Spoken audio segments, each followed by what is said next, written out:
Hello, my friends. Before we begin this amazing story, leave a comment telling me where you're watching from and how your day is going, all right? And don't forget to like the video and subscribe to the channel. She was just a struggling delivery girl, fighting to pay her father's medical bills, and he was the cold billionaire CEO who had buried his heart in grief. But one birthday package, delivered to the wrong address, changed both of their lives forever. The rain that fell upon London on the 10th of June was not a dramatic, cleansing downpour, but a fine, persistent mist that seemed to seep into the very soul of the city.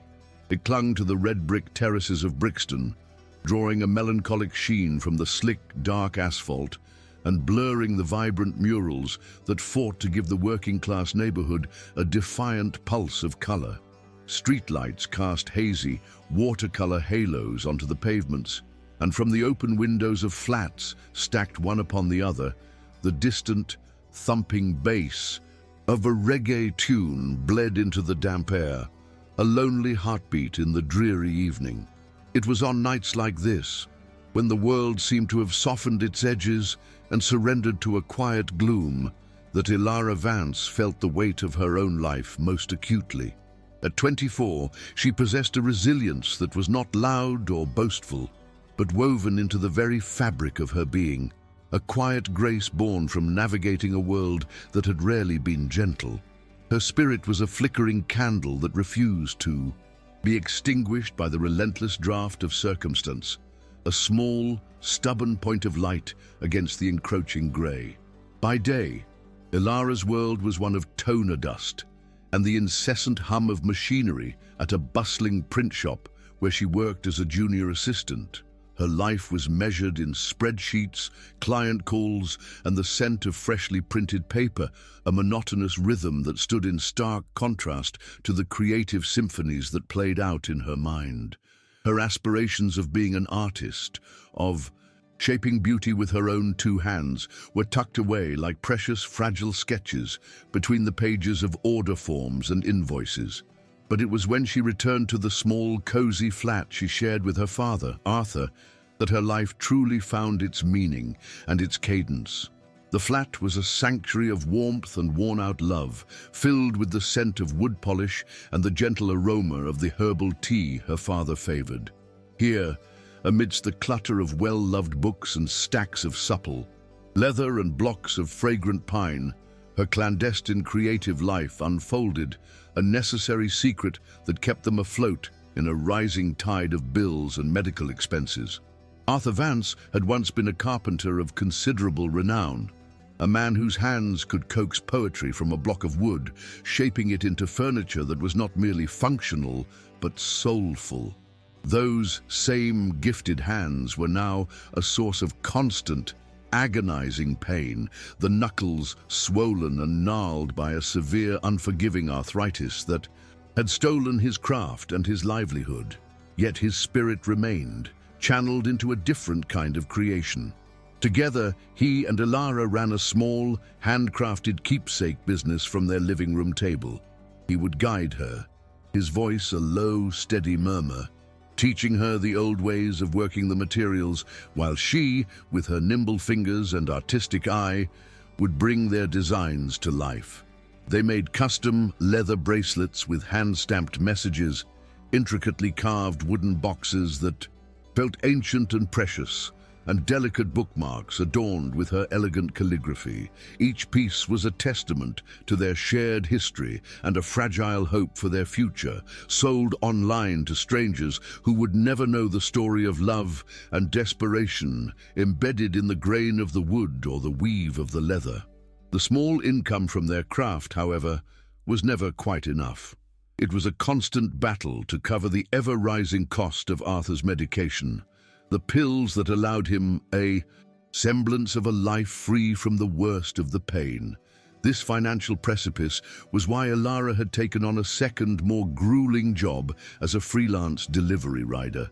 And so, most evenings found her navigating the chaotic, rain-slicked arteries of London on her trusty scooter, a cumbersome thermal bag strapped to her back. The scooter, A slightly battered but reliable machine she'd named the little engine that could was her steel chariot, carrying her through a labyrinth of traffic and exhaust. Fumes. Inside the bag, she carried not just takeout meals and forgotten documents, but the fragile, unspoken weight of her dreams for a gentler future. A future where her father was free from pain, where her art was not just a means of survival, and where the rain felt like a blessing rather than another obstacle to overcome. "Just one more delivery, the little engine that could," she would whisper to the handlebars, the words a small prayer lost in the roar of a passing double-decker bus. "Just one more, and then we can go home." Miles away from the grounded, communal vibrancy of Brixton, a different kind of desolation reigned. In a sterile penthouse in Mayfair that pierced the low-hanging clouds like a shard of obsidian and steel, the atmosphere was one of profound, desolate silence. This was the kingdom of Julian Croft, a man who had built an empire on the foundations of his own emotional ruin.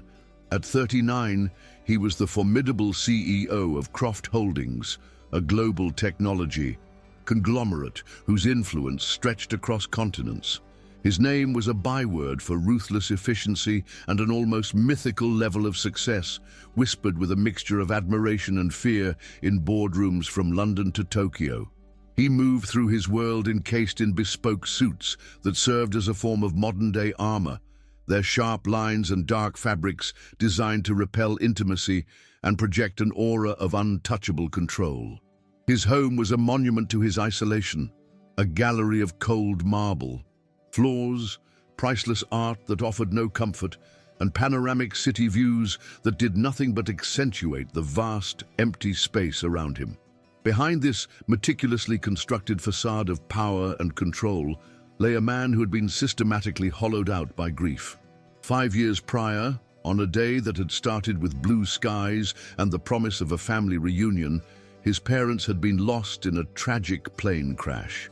The news had not so much broken Julian's heart as it had pulverized it, leaving behind a fine dust of sorrow that he had since hermetically sealed away. In the aftermath, he had made a series of calculated, silent transactions with himself. He replaced love with work, pouring his every waking hour into the relentless expansion of his company. He traded genuine connection for absolute control, orchestrating the lives of his employees and the movements of the market with a detached, clinical precision. Vulnerability, the soft, unguarded part of him that had died with his parents, was walled off behind an impenetrable fortress of wealth and power. He was a man who commanded legions but had no one to confide in, a figure admired, feared, and perpetually envied, but truly known by no one. His loneliness was not a passive state, but an active, fortified prison of his own design. And on no other day did the cold steel bars of that prison feel more constricting than the 10th of June. It was his birthday, a date he had surgically removed from his life, expunged from company, calendars, and personal records. He had instructed his personal assistant years ago that the day was to be treated as any other, with no acknowledgements, no gifts, no celebratory gestures. To him, the date was not a cause for celebration, but a painful, spectral reminder of a time that felt like another life altogether. A life filled with the warmth of his mother's laugh, the reassuring weight of his father's hand on his shoulder, and the simple, unadulterated joy of being loved. He spent the day in ritualistic solitude, the silence of the penthouse amplifying the roaring emptiness inside him. The panoramic view of a city teeming with life, serving only as a cruel testament to his own profound disconnection from it all. On this particular rain-swept Tuesday, the 10th of June, Ilara's delivery schedule was a relentless, unforgiving beast. The app on her phone pinged with a cruel staccato. Each new order a fresh demand on her dwindling energy. Her clothes were damp beneath her waterproof gear, a persistent chill seeping into her bones, and her stomach rumbled with a hunger she had been ignoring for hours. Among the various packages and food containers nestled in her thermal bag was a small, carefully wrapped box addressed to a man named Leo Davies. The order notes had included a brief, heartfelt message from the sender, his girlfriend. "It's his birthday, and he's going through a very hard time. Please make sure this gets to him." The simple, unadorned plea had resonated with a powerful and immediate clarity in Ilara's own weary heart. She understood, in a way that felt bone deep, what it was like to face a special day under the shadow of hardship. On an impulse of pure, unthinking empathy, she had pulled a small, cream-colored card from her wallet, one of the ones she designed herself, and tucked it inside the package, adding a few handwritten words of her own. The rain intensified as she neared her final drop-off, a fat, heavy deluge that hammered against her helmet and blurred her visor, transforming the glittering lights of London into a chaotic, abstract smear. She pulled over to the curb, her fingers numb with cold as she fumbled with her phone to confirm the address. The screen was slick with moisture, and as she tried to zoom in on the map, her damp thumb slipped inadvertently, selecting the pin for the adjacent building, a monolithic, impossibly grand tower that seemed to consume the sky. The name on the incorrect pin read Julian Croft. Unaware of the small, fateful error, an electronic slip of the finger that would alter the trajectory of her life, she squinted through the rain at the imposing structure. "Right then, Leo Davies," she murmured, her breath fogging the inside of her visor. "Let's get you your birthday present." She steered her scooter towards the wrong destiny, carrying a small, anonymous message of kindness that was about to be delivered to the one fortress in London that needed it most, a place where such a sentiment had long been considered an unwelcome intruder. Julian Croft answered the insistent chime of his penthouse doorbell with a surge of cold fury. The intrusion was a violation of the sacred silent pact he had made with the day. He had been standing by the window, watching the rain lash against the reinforced glass, feeling the familiar hollow ache settle deep within his chest. The sound was a jarring desecration of his solitude. He strode to the door, his jaw tight, ready to dismiss with glacial contempt whoever dared to disturb his ritual. When he pulled the heavy door open, he did not find a corporate sycophant or a misguided associate, but a young woman, drenched and flushed from the cold, her large, expressive eyes wide with a mixture of exhaustion and professionalism. She held out a modest, brown paper-wrapped package, water dripping from the hem of her jacket onto his pristine marble floor. "Delivery for Mr. Julian Croft," she said, her voice slightly breathless, a puff of white vapor in the opulent, climate-controlled hallway. His own voice, when it came, was sharp enough to cut glass, each word a carefully honed weapon of dismissal. "I ordered nothing." The finality in his tone was meant to end the interaction before it could properly begin, a verbal slamming of the door. The delivery rider, however, did not immediately retreat. Instead, a flicker of confusion crossed her features. She juggled the package to free a hand and pulled out her phone, shielding the screen from the ambient light of the hallway. "I'm sorry, sir, but the address is correct. Penthouse 3201, Croft Tower." She looked up at him, her gaze direct and unapologetic, as if the fault lay with him and not her. The sheer audacity of her standing there, questioning him, sent a fresh wave of irritation through him. He sighed, a sound heavy with the weight of his own existence, and concluded it must be another unwanted, sycophantic gift from some business associate desperate to curry favor. It was easier to accept it and be done than to argue. Without another word, he held out his hand, took the small, surprisingly light box from her, and shut the door firmly in her face, leaving her standing alone in the silent, opulent hallway, the click of the lock echoing like a final metallic verdict. Julian tossed the package onto a vast, minimalist glass coffee table, the soft thud of its landing an alien sound in the cavernous silence of his living room. His intention was to leave it there, an unopened monument to the day's intrusions, to be disposed of by his cleaner in the morning.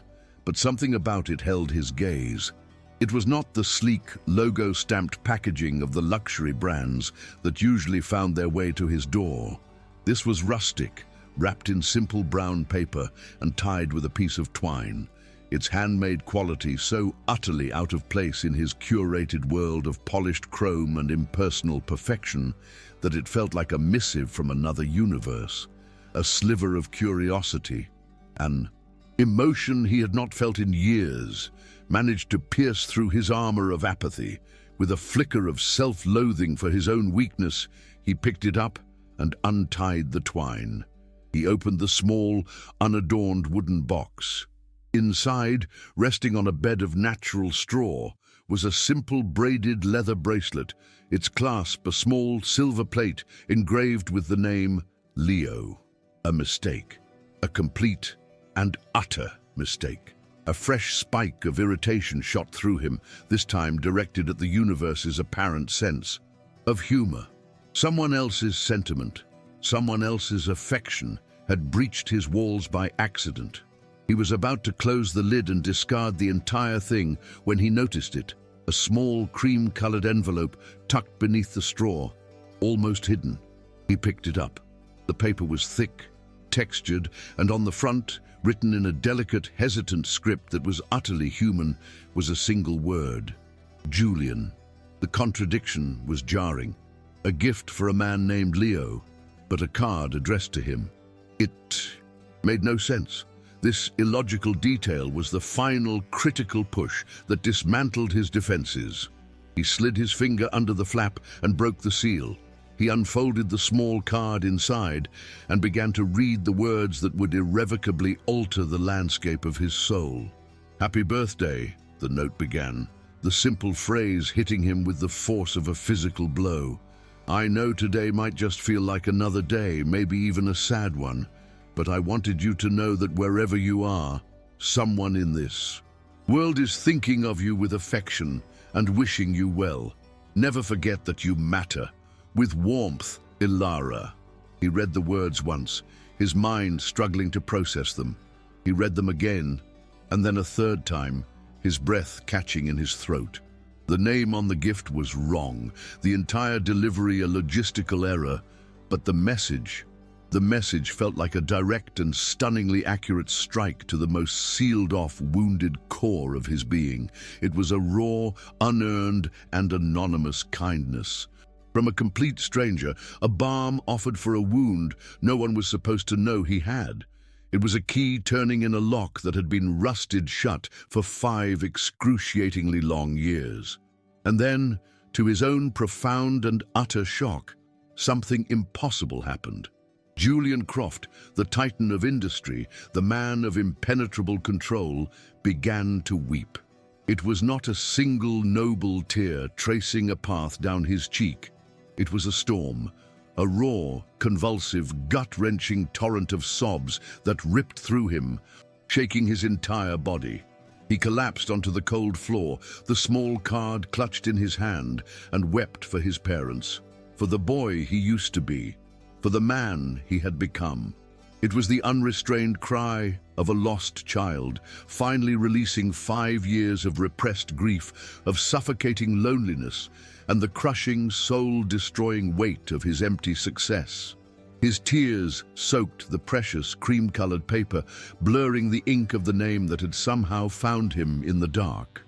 As the storm of sorrow finally began to subside, leaving him wrecked and gasping on the floor of his gilded cage, one singular burning question rose from the ashes of his composure, becoming his new, all-consuming obsession. Who is this woman? Who is this Ilara, who with a few simple, mistaken words on a piece of paper had somehow managed to make him feel alive again? The aftermath of Julian's emotional cataclysm left him feeling scoured raw, as if a vital organ he hadn't known he possessed had been violently exposed to the air. The sun rose the next morning, casting long, intrusive fingers of light across the marble floors of his penthouse. But the world outside his window felt distant and unreal. The only thing that felt tangible was the small, tear-stained card he had placed on his bedside table. The name Ilara was a brand on his consciousness, a single word that had become the new magnetic north of his existence. The obsessive question from the night before, "Who is this woman?" was no longer, say, passive query. It had become an all-consuming, driving mission. The old Julian would have dismissed the incident as a bizarre anomaly and buried himself deeper in his work.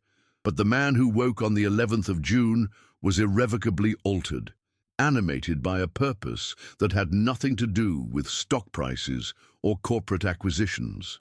He summoned his head of security, a stoic and impeccably discreet man named Marcus Peterson, to his private study, a room that had previously been the exclusive domain of high-stakes business dealings. Peterson, a former MI6 agent who had been with Julian for a decade, was accustomed to his employer's cold, clinical demeanor. He was therefore taken aback to find the formidable Julian Croft pacing the room with a restless energy that bordered on agitation, his bespoke suit jacket discarded over a chair and his tie loosened. "Marcus," Julian began, his voice lacking its usual icy control, "I need you to find someone. Her name is Ilara Vance. This is all I have." He slid the small wooden box and the note across the polished mahogany desk. "She works as a delivery rider, and it appears she's involved in some kind of artisan craft business. I need to know everything about her. Where she lives, her circumstances, everything." "But Marcus," he added, pausing to fix his security chief with a gaze of startling intensity, "this is to be handled with the utmost discretion. No one is to know I am looking for her. She is not to be contacted or alarmed. This is for my information only. Is that understood?" Peterson, whose face was a masterclass in neutrality, simply nodded. "Understood, Mr. Croft." He took the items, his mind already whirring, recognizing in his employer's unprecedented behavior the seismic shift of something profoundly significant. The information came 2 days later, delivered in a slim, unmarked folder. Julian sat in his study, the city lights beginning to twinkle below, and absorbed the details of Ilara Vance's life. Each fact felt like another piece of an intricate, beautiful puzzle. He learned of her small flat in Brixton, a world away from his Mayfair fortress. He read about her job at the print shop, and his mind conjured an image of her stifled creativity. He discovered the existence of her ailing father, Arthur, a retired carpenter, and the small online business they ran together, the business that was the source of the wooden box sitting on his desk. Peterson's report was factual and devoid of emotion, but for Julian, it painted a portrait of quiet heroism, of a life lived with a depth and authenticity that made his own feel like a hollow caricature of success. Her struggles, her devotion, her art, it all served to deepen the profound fascination that had taken root in his soul. The knowledge that her kindness had not been born from a life of ease, but forged in the crucible of hardship, made it all the more potent, all the more real. He knew then that he could not approach her as Julian Croft, the billionaire CEO. To do so would be to contaminate the purity of their accidental connection, to taint it with the power and wealth that had isolated him for so long. The old Julian would have orchestrated a meeting, solved her financial problems with a single, anonymous transaction, and moved on. But this new, raw and uncertain version of himself understood that what he craved was not another acquisition, but a genuine connection. Peterson's report mentioned that Ilara and her father occasionally ran a stall at a charming Sunday artisans market in Greenwich, a place of cobblestones, laughter, and handmade dreams. An idea began to form, a plan that was both terrifying and exhilarating. He would go there, not as a titan of industry, but simply as a man who had been touched by an unexpected act of grace and felt compelled to find its source. He would meet her on her own terms, in her world, and see if the woman who wrote those life-altering words was as real as the hope she had ignited within him. The following Sunday was bright and unseasonably warm, a stark contrast to the dreary rain of their first unknowing encounter. Julian felt a nervous energy thrumming beneath his skin, an emotion so foreign it was almost paralyzing. He had swapped his bespoke suit for a simple pair of dark jeans, a plain grey cashmere sweater, and a pair of well-worn leather boots, an ensemble that felt like a costume for a role he wasn't sure he knew how to play. He walked through the bustling Greenwich market, a sensory overload of sizzling food, lively music, and the vibrant chatter of 1,000 conversations. And then he saw her. She was standing behind a small, beautifully arranged stall, a simple wooden sign reading "Vance and Daughter" hanging above it. She was even more captivating in the sunlight, her face animated as she spoke with a customer, a genuine, unforced smile that seemed to light up the space around her. For a long moment, he simply watched, an anonymous figure in the crowd, captivated by her authenticity and the gentle way she handled the small, carved objects she was selling. Summoning a courage he hadn't needed since his very first boardroom presentation, he approached the stall. Ilara looked up as he drew near, her eyes registering him with a flicker of polite, professional interest. "Good morning," she said, her voice warm and melodic. "Can I help you with anything?" Julian's carefully rehearsed opening lines evaporated from his mind. He found himself gesturing clumsily towards a small, intricately carved wooden bird. "This is beautiful," he managed to say, his voice huskier than he intended. "My father carves the wood, and I do the finishing and the details," she explained, her pride in their shared work evident. "He taught me everything he knows." And so they began to talk. Not about business or technology, but about the grain of the wood, the feel of the leather, the lost art of creating something tangible and real in a digital world. He did not introduce himself as Julian Croft, but simply as Julian, a man who appreciated fine craftsmanship. He was disarmed by her complete lack of artifice, and she, in turn, found herself slowly lowering her guard, intrigued by this quiet, handsome stranger with sad eyes, who listened with such profound, undivided attention. That first meeting bled into a second, and then a third. Their encounters became a weekly ritual, a sacred pocket of time carved out of their disparate lives. Their relationship blossomed slowly, tenderly, over Sunday coffees from a market vendor and long, meandering walks along the Thames. He learned about the specific cadence of her father's good days and bad days, about her dream of one day having her own small studio.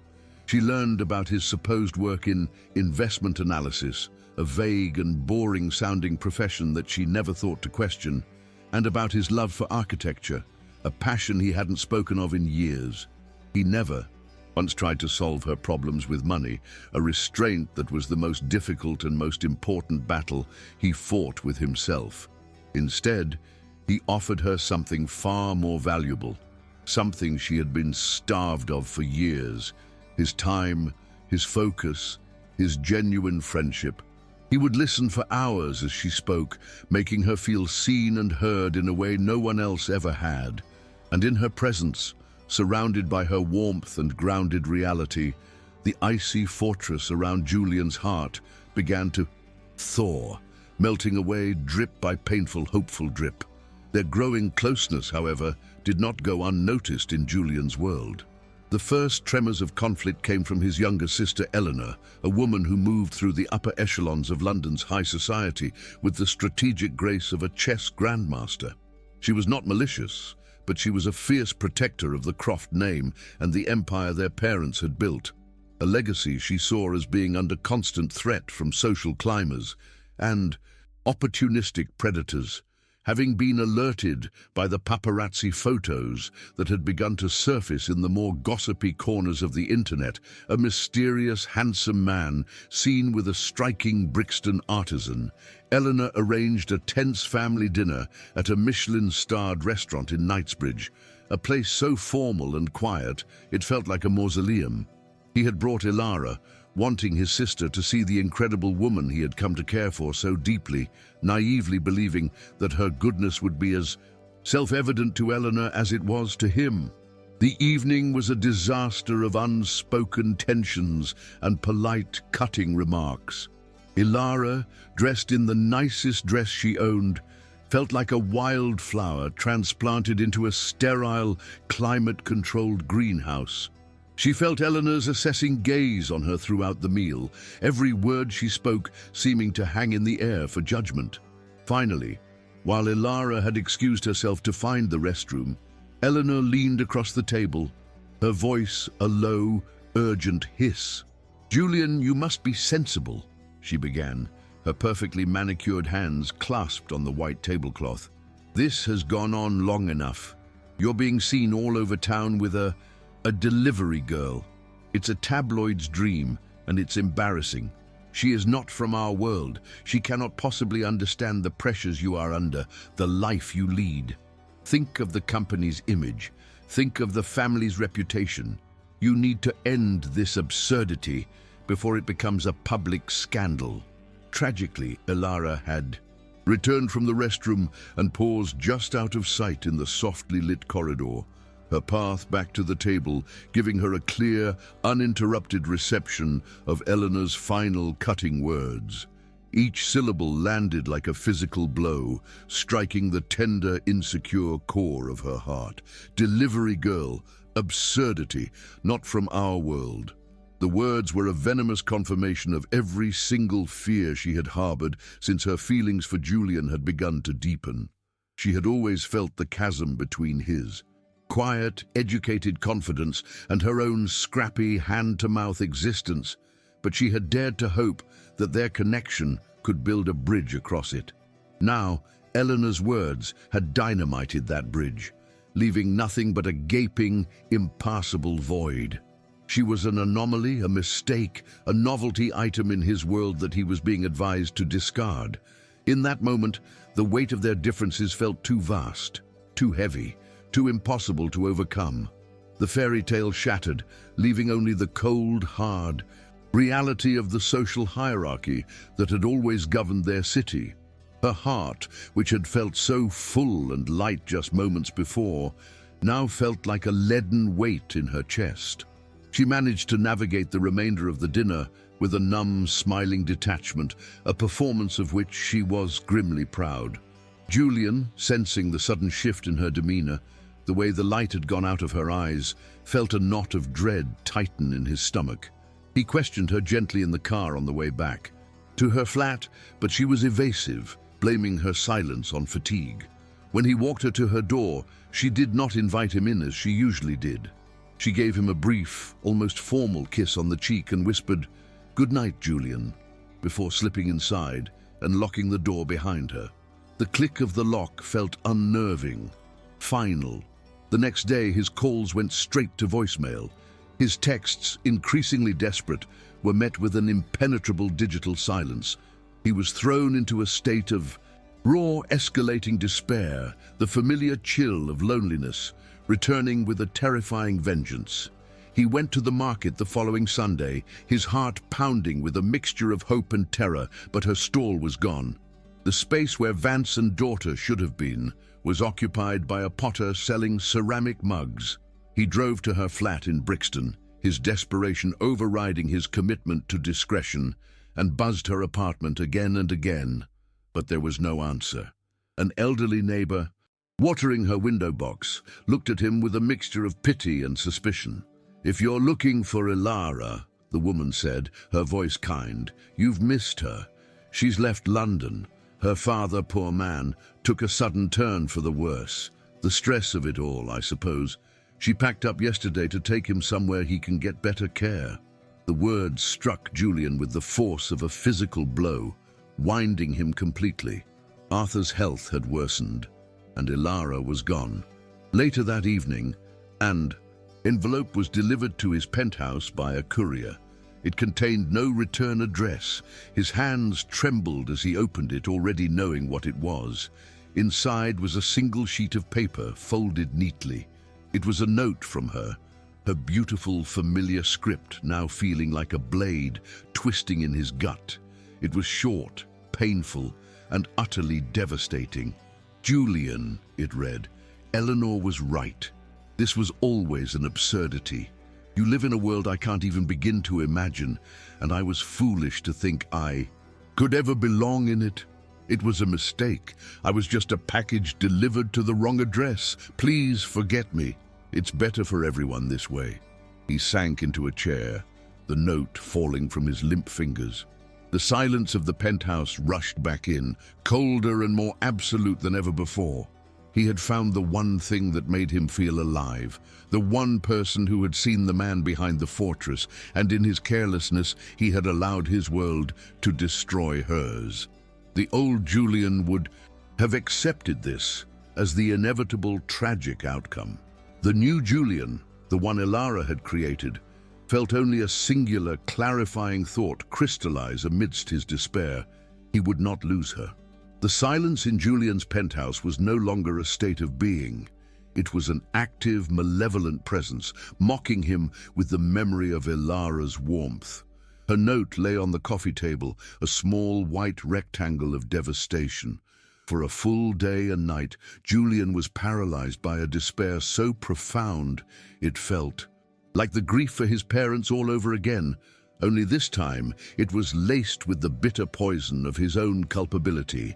He saw with excruciating clarity how he had failed.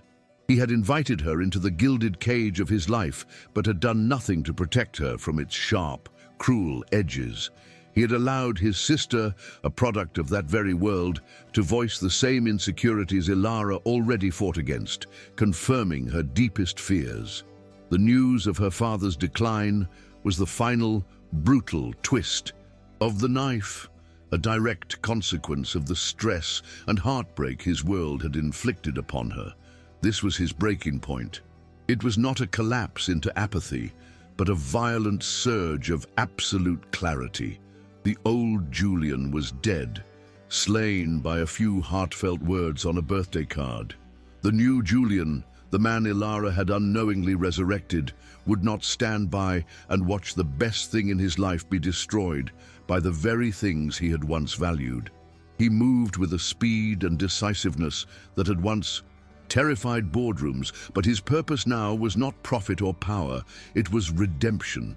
He picked up the phone, not to his lawyers or his brokers, but to the discreet, hyper-efficient network of fixers and specialists that his wealth commanded.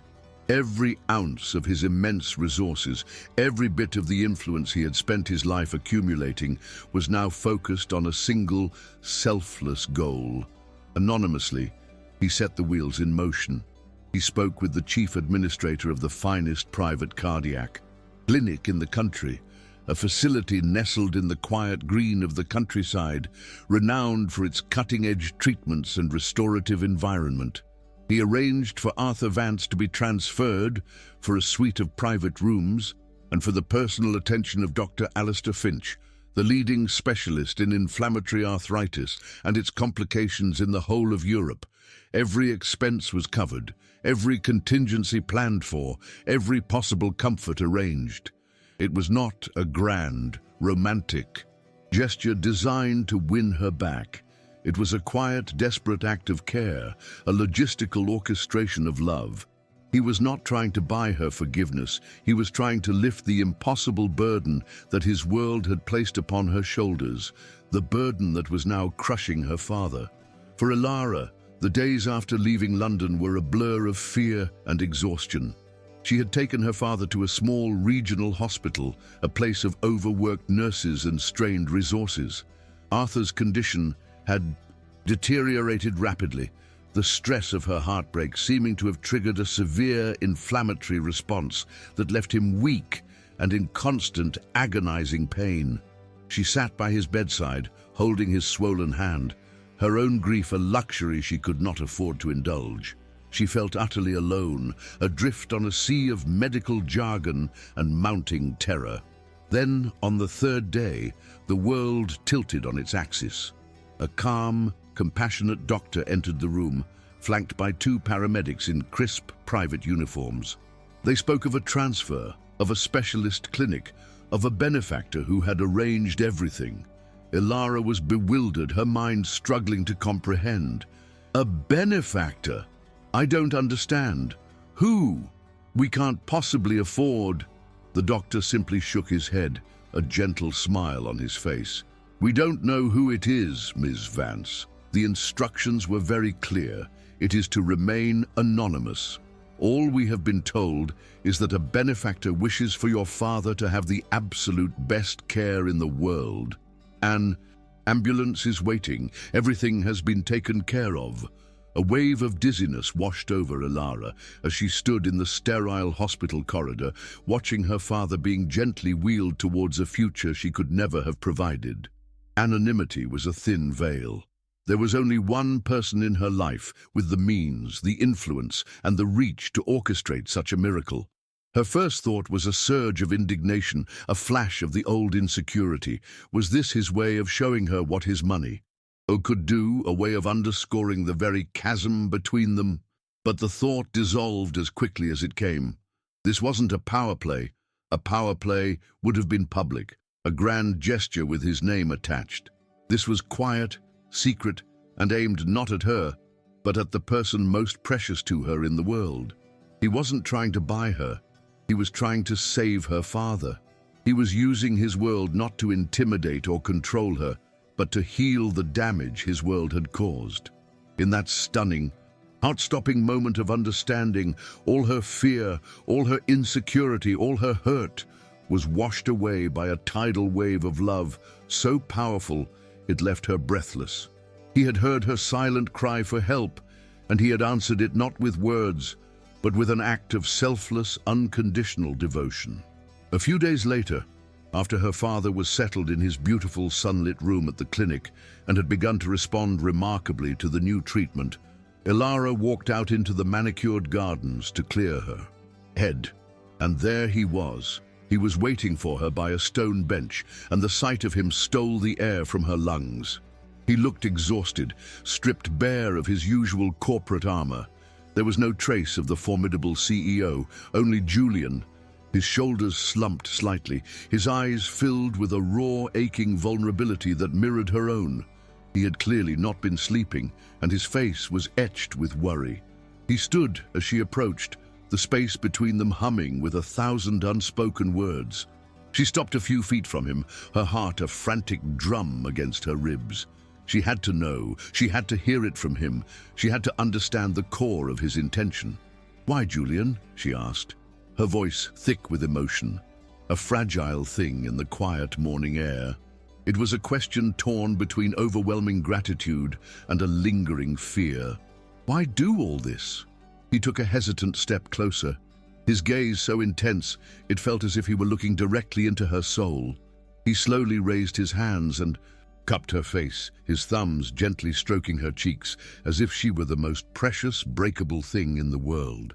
"When I got your note, the one you delivered," he began, his own voice low and rough with emotion, "I thought my life was over. Again. And then I read your second note, the one you left for me, telling me it was all a mistake." He shook his head, a single, pained movement. "You were wrong, Ilara. It wasn't a mistake. That delivery was the only thing that has ever made sense. In my entire life, everything before you was the mistake." He took a deep breath, his eyes shimmering with unshed tears, laying his heart completely bare. "I did this," he said, his voice dropping to a whisper, "because I love you. Because the thought of you hurting, of you carrying this burden alone because of me, because of my world, was unbearable. Because, Ilara Vance, you were the only real gift life ever gave me without my asking for it, without my deserving it. And I am not willing to return you, ever." He had laid down all his weapons, his pride, his wealth, his obsessive need for control. He had offered her his raw, unguarded heart. To meet him, she knew she had to do the same. She had to sacrifice the fear and insecurity that had been her constant companions for so long.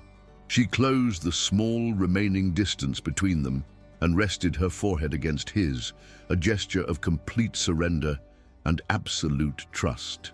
"If this is destiny, Julian," she whispered, her own tears finally beginning to fall, "then please let's just live it." Beneath the pale, hopeful light of the new morning, he lowered his head and kissed her, a kiss not of chance or accident, of passion or of desperation, but of profound, hard-won certainty. It was the kiss of two souls who had been delivered to the right address at last. Years later, the chaotic, urgent symphony of a bustling NHS hospital in a central London borough was the soundtrack to Ilara's life. The air smelled of antiseptic and human resilience, a scent she had come to associate with purpose. Dr. Ilara Vance, her face tired but illuminated by a deep, quiet satisfaction that came from a long and grueling shift in the emergency department, pushed through the automatic doors into the cool night air. Her dream had not been a small studio, but this, a life of service, of healing, a life made possible by the man who had not just saved her father, but had believed in her with a faith so absolute that it had allowed her to finally believe in herself. He had funded her education, not as a transaction, but as an investment in her soul, cheering her on through every late night of studying and every difficult exam, and leaning against their modest, practical car, just as he did every night he was in the country, was Julian. He was no longer the hermit king of a Mayfair penthouse. He had moved the headquarters of his foundation, a global philanthropic organization he had established to fund medical research and educational grants, to London to be with her. He still ran his conglomerate, but his work was now tempered with a humanity it had once lacked. He looked up as she approached, his smile filled with a pride that was quiet, profound, and utterly unconditional. He wasn't holding a bouquet of expensive flowers or a piece of jewelry. In his hands was a simple thermos flask. "Ready to go home, Doctor?" he asked, his voice filled with the easy, familiar love that had become the bedrock of her world. She smiled back, a light and easy laugh escaping her lips, a sound of pure, uncomplicated joy. Always. She leaned in and kissed him softly, a kiss that tasted of peppermint tea and forever. As they walked to the car, his arm around her shoulders, the camera of the mind would focus on a simple, braided leather bracelet on her own wrist, one she had crafted herself years ago, a perfect match to the one that had started it all, the one he still wore every single day. Her final thought hung in the cool night air, a perfect circle closing, a final grateful testament to the beautiful, chaotic nature of fate. It was a simple birthday card, delivered to the wrong address, that finally brought me exactly where I was always meant to be.